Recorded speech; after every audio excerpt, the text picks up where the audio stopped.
one time having a bad experience with a brand that they like, over 20% are likely never to come back to that brand. You give them 2 bad experiences, they're out.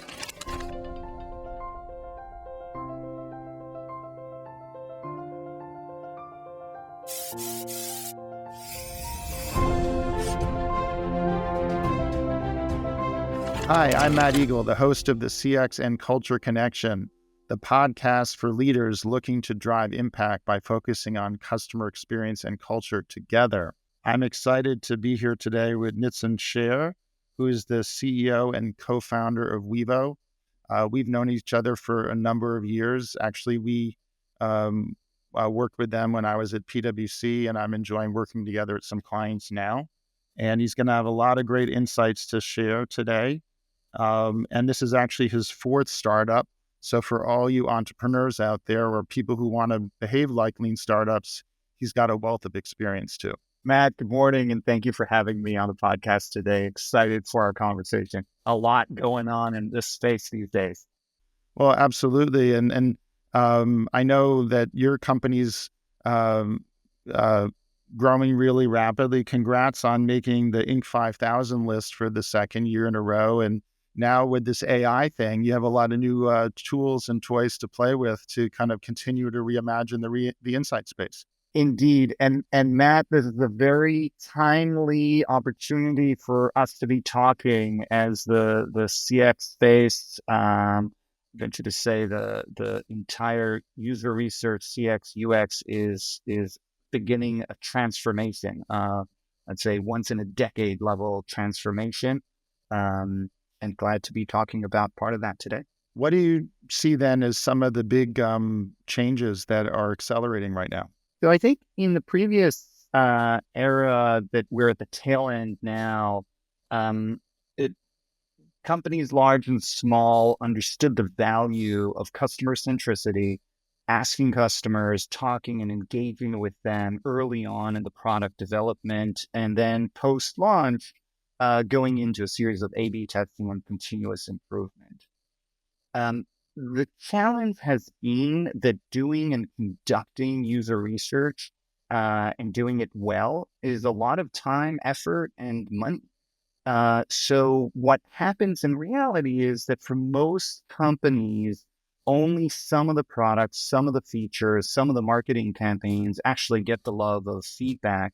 And many times it's qualitative feedback. We were taught back in user research school that 8 people in a study is good enough.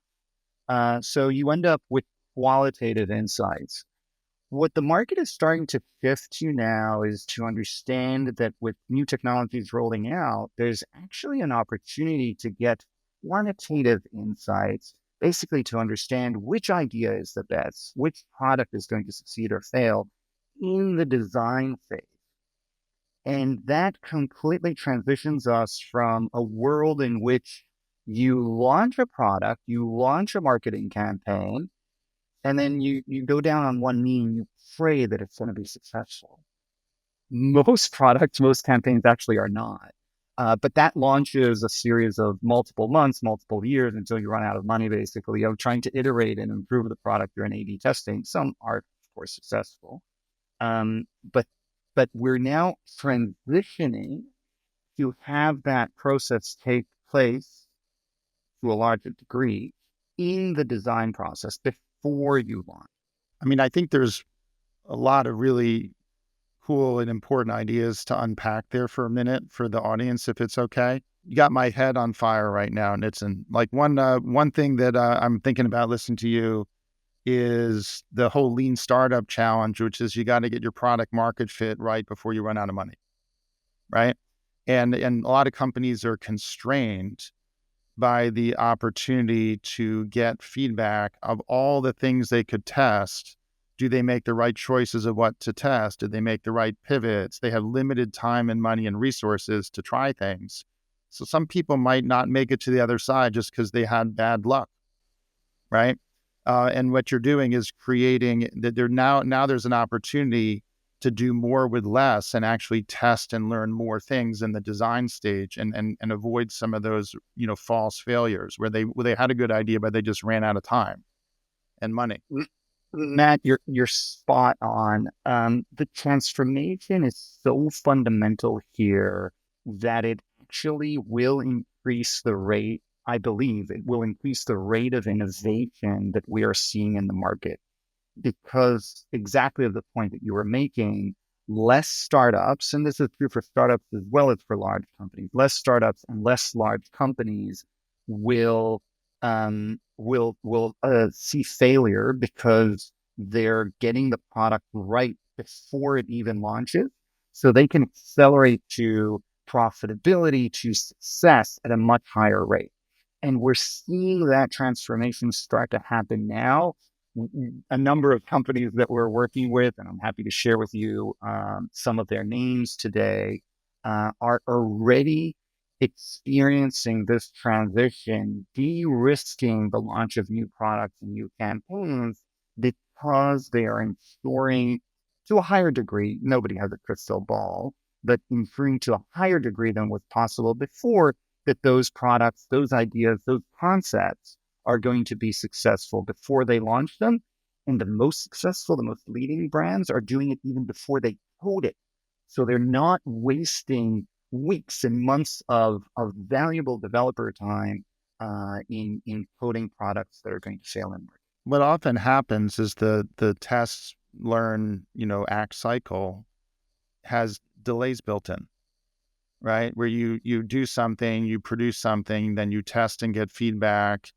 And what a lot of lean startups try to do is do wet tests or do, test something with a broken back end or test things earlier so they can get feedback sooner and pivot faster.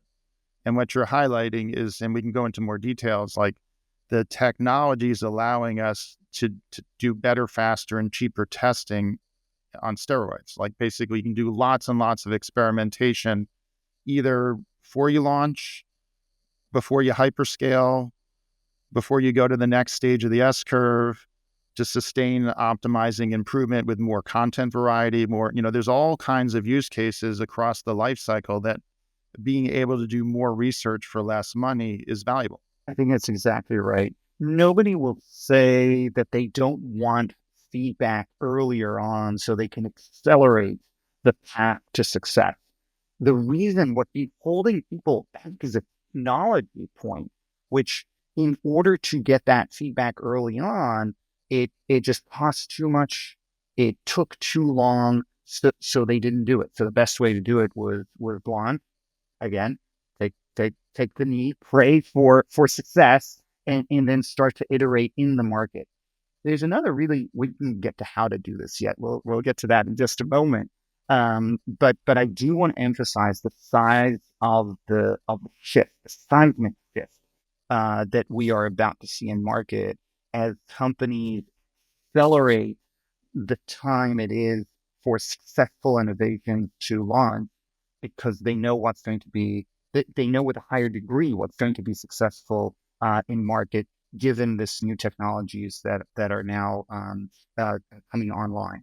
So let's spend a minute just to give people a little more context, a little more understanding of what Wevo is and what problems it's solving for customers. Wevo is just for folks, is a user research platform that leverages AI to deliver insights in a fraction of the time. So, listen, could you share a little bit more about like the genesis of Wevo and how it's evolved and how the game has shifted as you layered AI into it more? As you mentioned earlier, this is the fourth company that I've either co-founded or joined early. And what I've seen time and time again through the work in those companies and through the work of partners and many that I've interviewed is that too many I refer to product and marketing campaigns together, by the way, because it is a concept that we launch and that we hope to see succeed in market. Too many of those have failed in market. Too many of those take a long ramp time once they're live to succeed. Wevo was launched with that background to say there must be a better way. It can't be that we are using our prospective customers and our customers as guinea pigs to try and fail on our product ideas. I think that's fundamentally wrong. As a matter of fact, I will go even a step further and say, I believe that 5 years from now, when the books are written about this era, people will look back and say, we were in the dark ages. How is it possible that you thought that using your customers and prospects as guinea pigs is okay? Didn't you understand that the patience people have circa 2024 is actually shrinking? We have research that shows people after one time having a bad experience with a brand that they like, over 20% are likely never to come back to that brand. You give them two bad experiences, they're out. Now, think as an innovative company, if you're rolling out new products, new ideas, new campaigns, and you're risking that many of your customers won't like them, they won't come back, what are you doing? How bad is this idea of, yeah, let's put out an MVP as early as we can, and yeah, if the customers don't like it, too bad. To be fair, like if we shift past the early stage startups and go to some of the bigger companies, companies I've worked with, the research and testing spend varies from 10 million to 500 million, right? So that and what we're talking about here is how do you get, and also there's often a question of what can we afford to do research on?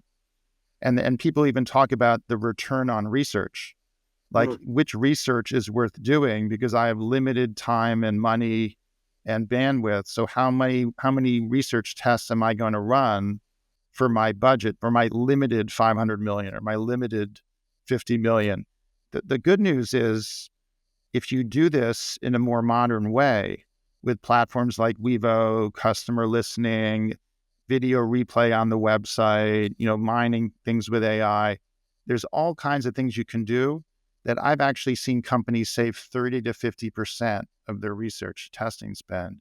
They don't cut it, they redeploy it. It actually pays for their MarTech investment. So if you want to create a self-funding flywheel, one of the best levers is to improve the ROI and effectiveness of your research and testing approach. Another is to rationalize the number of vendors you work with. And you can also attack the cost of quality. If you do things right the first time, you can reinvest the savings. But what we're talking about here today is not just better and faster, it's actually cheaper. And you can redeploy the savings for even more insights to get your flywheel spinning. Matt, I couldn't agree with you more. And the cost that is so many times overlooked, cost that you spend on user studies or user research, it's really the cost of the development that you wasted hours, weeks, months of developers working on the wrong product and you throw all that code away.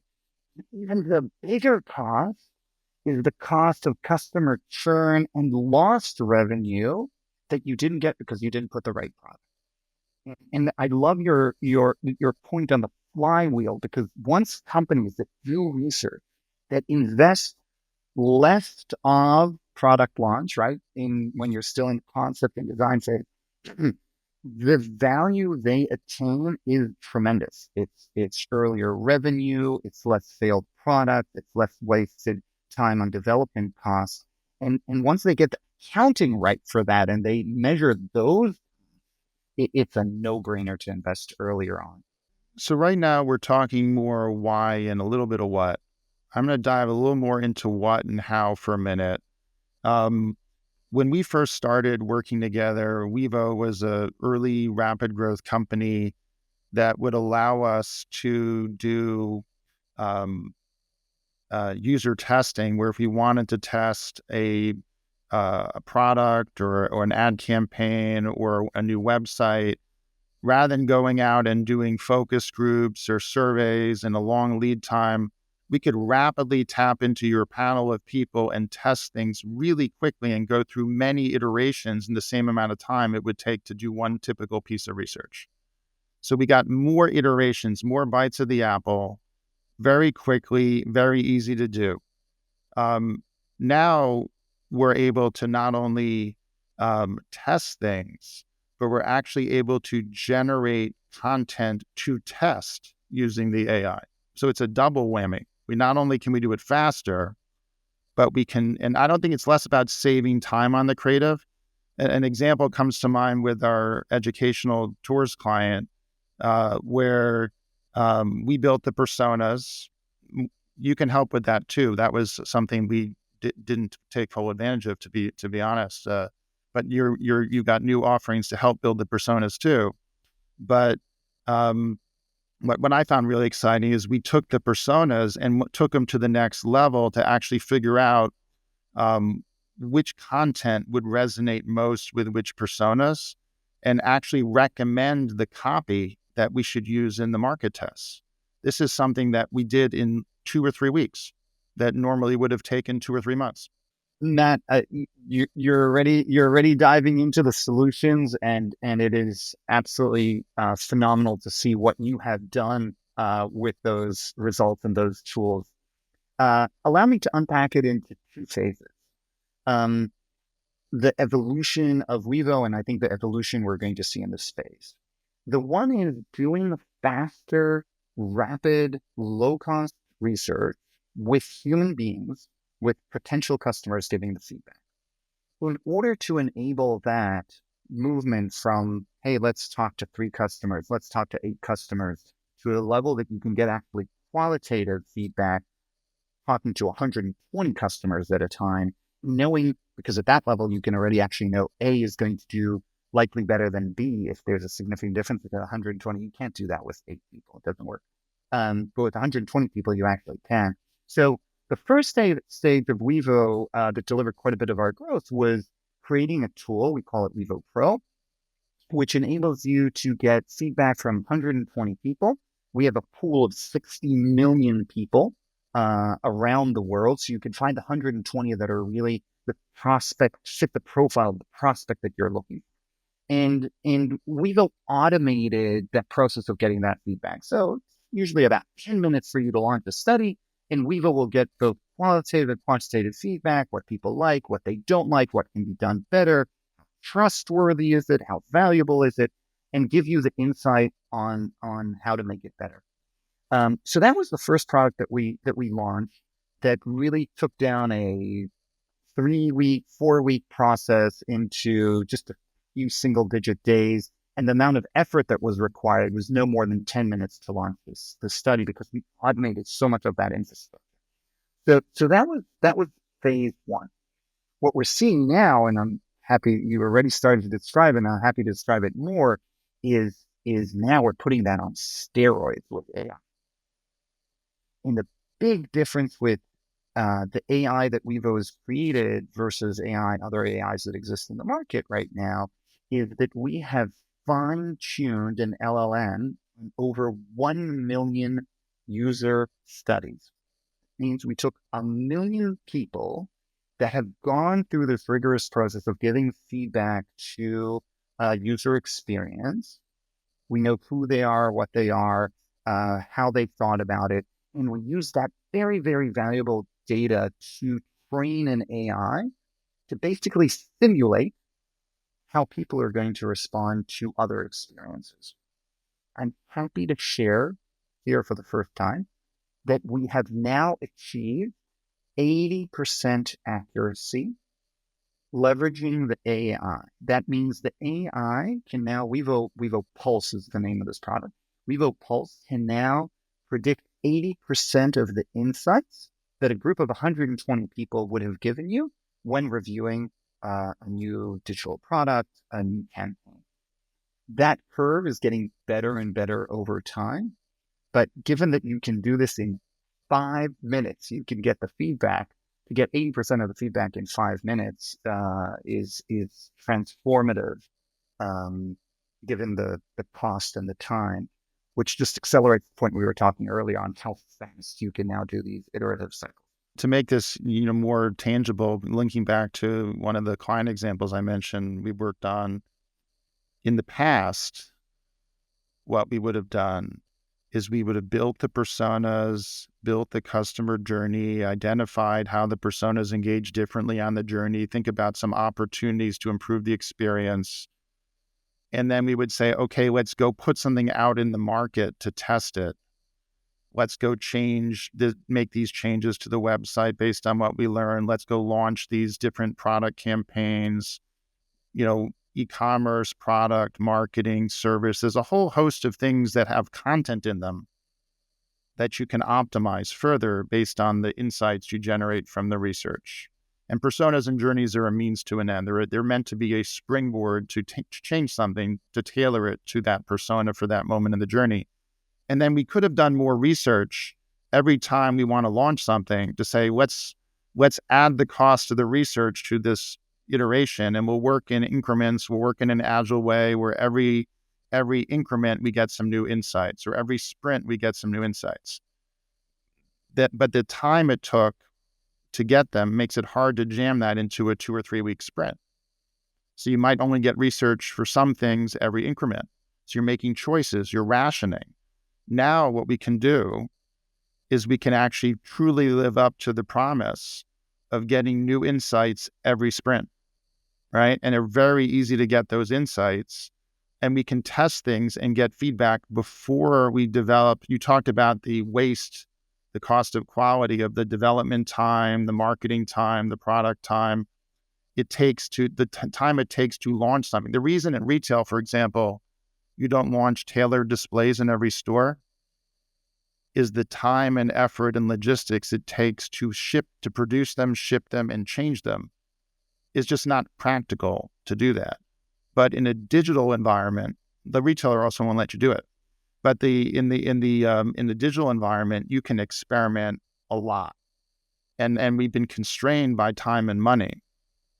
Now we can actually work in an agile approach where we get better insights every step of the way. In addition to the user testing that Nitzan's talking about, you also have customer listening data. You have other digital operational data you get about how people are engaging. And the whole approach is to continually test and learn. And this is another arrow in your quiver. And besides getting user testing, what's really exciting about the AI approach Nitzan's talking about is we can actually simulate based on the learning of all the past experiments, all the past research. Once you train the model in Wevo Pulse to think like one of your personas, it can actually go out there and act as if it's your persona to review the content. So what we've done is we train it in 5 or 6 personas and say, how would you change this content to make it more effective in the persona? And it can give you a numerical score. It says, this is how much better this will do with this persona and why. And guess what? You can test it. You can go test it and then make more iterative. The key is to find ways to test things that are sprints as opposed to 6-month cycle times. That you hit the nail on the head on what this does to the rate of innovation and that cycle of idea generation, test the idea, feedback, idea generation, test the idea, feedback. We are now accelerating that. I would venture to say we are on the eve of a new era, the era of simulated audiences, in which we're this may be new to the area of customer experience, but this is in engineering. For years, we've had simulations. I grew up as an engineer. We simulate going to AutoCAD and we simulate how the design is going to work and how the wind is going to affect it and whether it will sustain a hurricane category 5 through simulation. We are now entering an era of simulated audiences. As you mentioned, I don't think this does not replace the existing tools and the existing listening. This is complementary. There's a lot of benefit in talking to a prospective client and talking to a customer and getting those additional perspectives, listening tools, A/B testing, all of that will continue to exist. But this is another way to rapidly get feedback at a very, very low cost, very low investment, and understand how each one of the sub-segments, micro segments, nano segments, are going to respond to different ideas. And I'd say even further, not only is this about the speed and iterativeness that you can get those feedback, and as you said, have the AI generate new ideas and immediately test them with that specific audience. Right? Because AIs, we've known LLMs can generate a lot of content, but we need a tool to evaluate, is that content good or not for the specific persona that we are targeting, for the specific segment that we're going after. That's the beauty of this tool. As you said, it gives a score for how valuable, how intuitive, how trustworthy is this content that's experienced for that specific segment. And it's not just the researcher that can do this anymore. We're now democratizing the space and enabling marketers. We're enabling product managers. We're enabling developers. Say, I have an idea. I think we should do yellow polka dots on a pink background on the entire website. Okay, try it out. Take you 5 minutes to do the basic design, and we can simulate how the audience is going to respond to this. Will it be 100%? No, it won't be 100%. But it'll get us really close so we can say, oh, we actually want to promote this idea because it looks like it's going to do quite well. So you've just got me thinking now a little bit more about the connection to culture.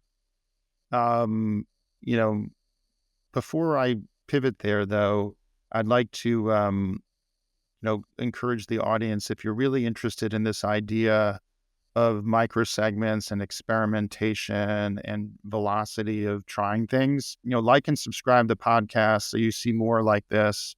But also check out the episodes with Todd Unger. He likes to call himself the accidental chief experience officer. He talks about bringing backgrounds in marketing, product, commerce all together. Like Nitin's talking about, anyone can participate in this.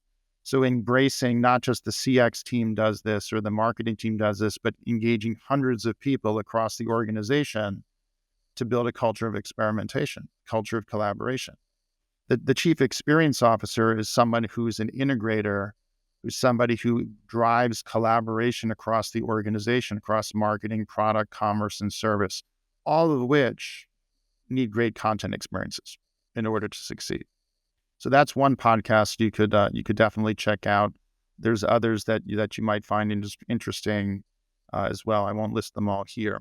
Matt, to add this to your last point over there, a well-known book, Thinking Fast, Thinking Slow, Daniel Kahneman, we recognize how many biases we all have.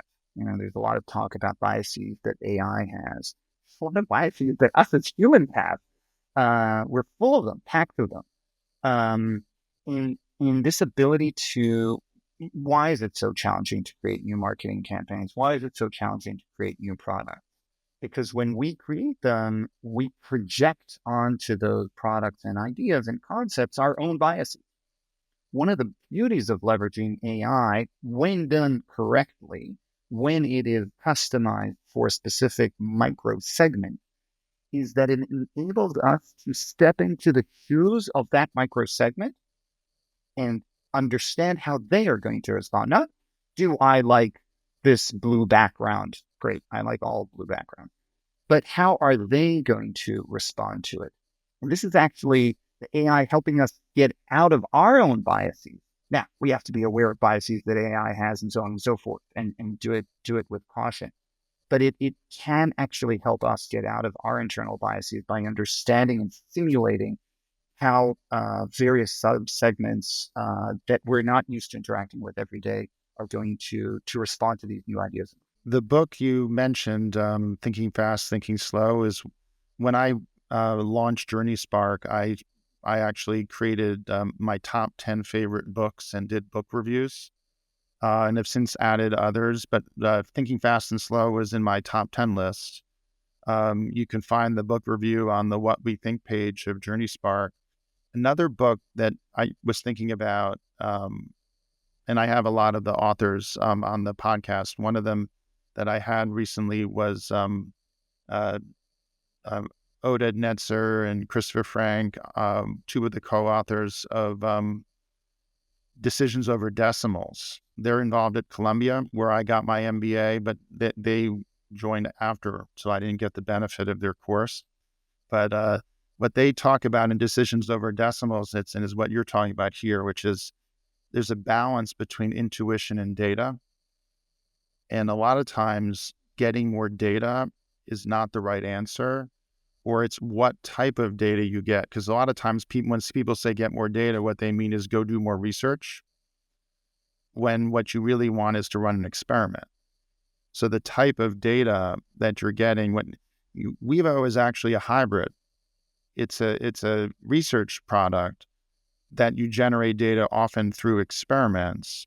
And now what you're highlighting is the experiments can be in a virtual way versus you have to launch it in the market. And now increasingly it can be simulated and not just panel-based. So you get even faster, and it leverages the LLM across lots and lots of past research. So it's a kind of an accelerating factor. So I recommend one of the fun things in decisions over decimals is, they say don't be a Seymour. No offense to people named Seymour, but Seymour is somebody who always wants to see more data, and often, like, if people are not aligned and don't know what to do, then the bias in a culture of experimentation should be, let's experiment, let's try that, not like your data's wrong, let's stop. What you actually need to do is get more data, but the data can be an experiment versus long lead time research. Matt, I have to put a word out on that point to transitions that happen in the beginning of eras. Clay Christensen talks about this in the Innovator's Dilemma widely. When you have a new product, a new technology that comes out, it is not perfect on day one. And the incumbents will typically say, forget about that. That's nonsense. That's not as this desktop PC is not as good as a supercomputer, right? As a server. That's never going to work. Famous quote from CEO of IBM at the beginning: very niche market, these personal computers. And same will be told the early days of cell phones and almost any disruptive technology you want to take. We are in the beginning of the simulation era. It is only, as Ethan Mullick says in his book Co-Intelligence, the AI you're using today is the worst AI you'll ever use, as it is getting continuously better. With many of the AIs out there, simulated audiences are good to a certain degree. Wevo now boasts the most accurate AI in simulating audiences. As I mentioned earlier, we're at the level of 80% of the insights that you would get from 120 people you can get now with this Wevo Pulse, the simulation of micro segments. And that is going to get better and better over time. As we're seeing that get better and better over time, I believe we're going to see more and more experiments shift to these early stages. And again, until it's not 100, and it's not going to be 100 for, I can't predict when it will be, but not for any time coming, it is important to continue to do other methods as well when you have the time and budget, and fine tune in market. All of that is going to live on. Lean startup methodology is not going away. You should absolutely launch as soon as you can. The only recommendation is first simulate. Lean startup was also on my top 10 list. If it wasn't there, on my personal, I would add the Co-Intelligence by Ethan Mullick, probably one of the best books I've read on AI. Well, there's not a review on the website for that yet, but there will be in the future. That's fun. Yeah. Bringing back to culture, I mean, it is the name of the podcast and my book, the CX and Culture Connection. A lot of what we're talking about here is how to enable agility, not like in the software sense of the word, but like having an organization be more agile, more collaboration, more experimentation, not being rigid, being willing to test things, right? What do you see as some of the behaviors that are shifting now that we see more of, a culture of what is being enabled by these shifts? This may surprise you or may not. I think the cultures of good and leading teams are the same cultures that are going to take us in the age forward in the age of AI. I don't think a massive cultural change is actually what we're looking for. What we're going through over here is a transition of technology, of enablement. And I'm happy to share with you, Matt, the three core tenets of our culture at Wevo.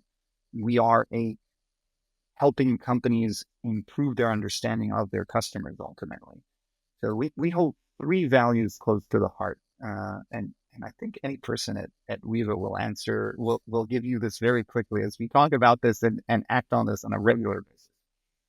The first one is a better together.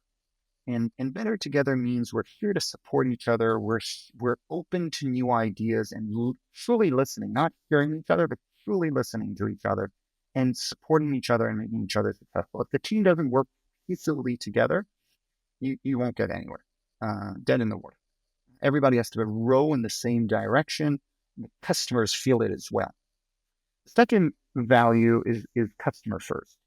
And deliberately we put customer first as the second value because if the team isn't cohesive and operating together, you won't be able to support your customers.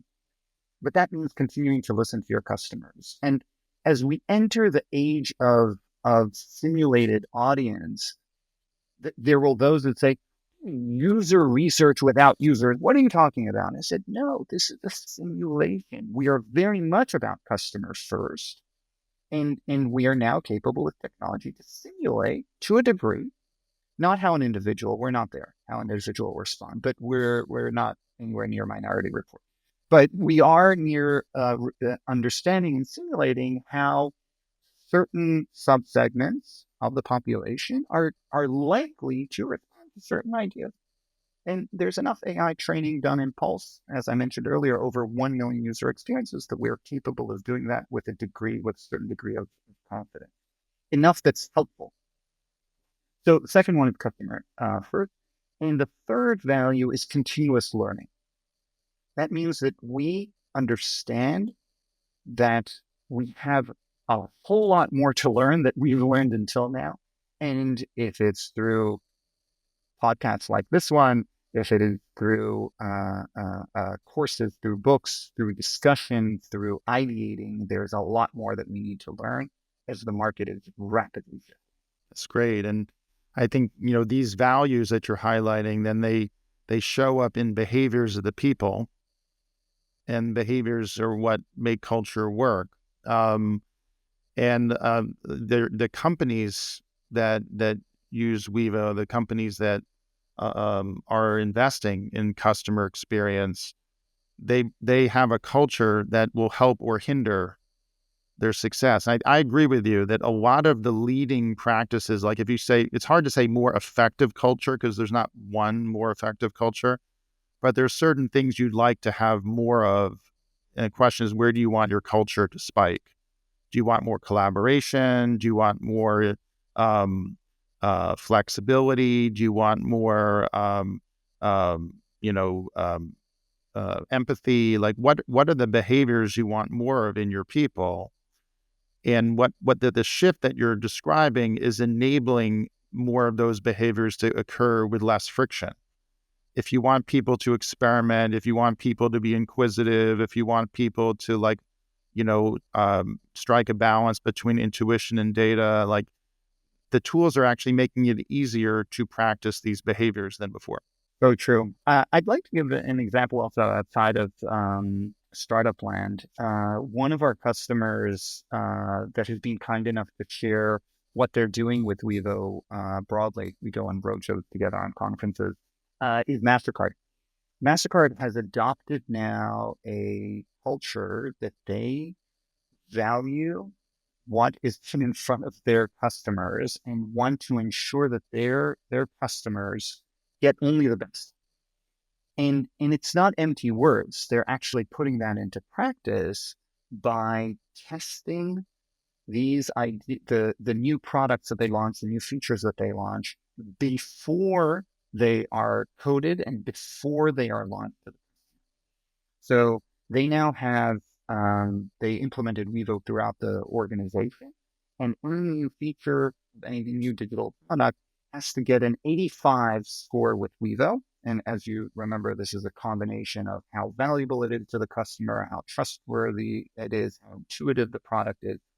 And if it doesn't get an 85 on a scale of 60 to 100, it will not move forward to development and will not launch to the company.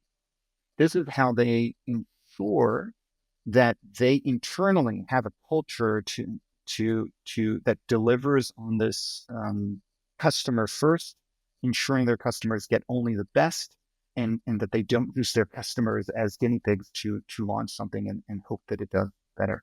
For them, it's even more important because when Mastercard is a B2B to C company, i.e., they give products to the banks, to the issuers, and then those banks and issuers interface with the end customers.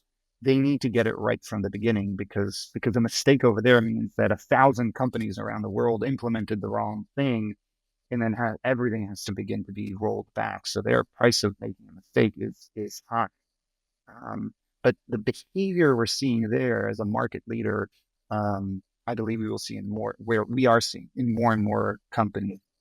I know that you've sparked a lot of ideas for me. I'm positive you have for the audience as well. I'm really looking forward to the conversations. One thing that I'll offer is, as you can see, we're um, excited to be leveraging Wevo as part of the work we do with clients. Feel free to reach out to either of us if we can be helpful to help you understand what are some of the use cases and how this could be valuable to you. We'd be happy to have a conversation, either individually or together, and make sure that you're getting the right value from some of the concepts we're talking about in today's episode. Matt, if I can offer your listeners a step into the world of simulated audiences today, they don't have to wait any longer.